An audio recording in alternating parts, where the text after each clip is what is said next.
ben çok güzel bir fikir buldum.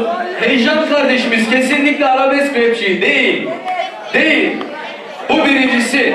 İkincisi, bu adamın Bağcılar'da şu an afişteki 14 tane adamdan daha çok kitlesi var. 14'ümüz birleştik. Doğan kadar buraya adam getiremedik. Heyecan kadar adam getiremedik. Ben egolu bir insan olmadığım için bunu söylüyorum. Ama onlara sorsam heyecan kim ki ya? Değil mi? Niye? Çünkü heyecan ayak. Çünkü heyecansız o. Değil mi? Heyecansız o değil mi? Değil mi? Tanıyor musunuz heyecanı? Tanımıyorsunuz. Ömer kardeşimi sahneye alabilir miyim? Ömer. Heyecanın öz kardeşi. Öz kardeşim.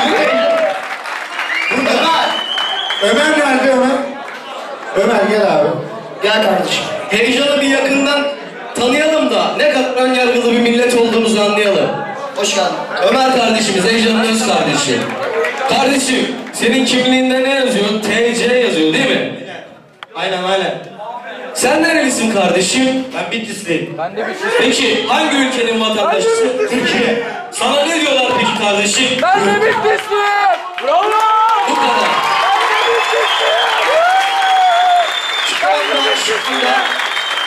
Selam olsun kendisine. Vatan haini diye karaladıkları 13-14 yaşındaki fanboylar var ya hani Facebook'ta. Şu an babaları izin vermediği için konsere gelemeyen çocuklar. Anladın mı? O çocuklar vatan haini diyor ya. Vatan haini dediğimiz kardeşimiz şu anda Batman'da değil mi?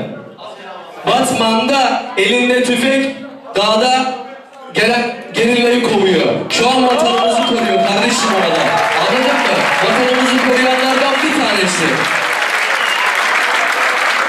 Ön yargıyı kesinlikle bitirmemiz lazım. Bu ön yargıyı kesinlikle bitirmemiz lazım. Bu heyecan geldi bana dedi ki, kardeşim dedi, Bağcılar'da benim dedi çok çevrem var, beni çok dinleyen var. Ben dedi bu dedi afişteki insanları da dinliyorum dedi ama benim çevrem dinlemiyor. Ben de bundan rahatsız oluyorum dedi.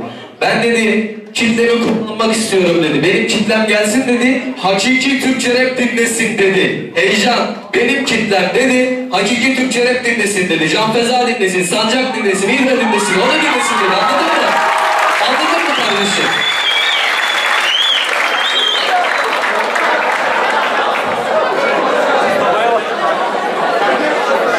Tanımış olduk değil mi bu heyecanı?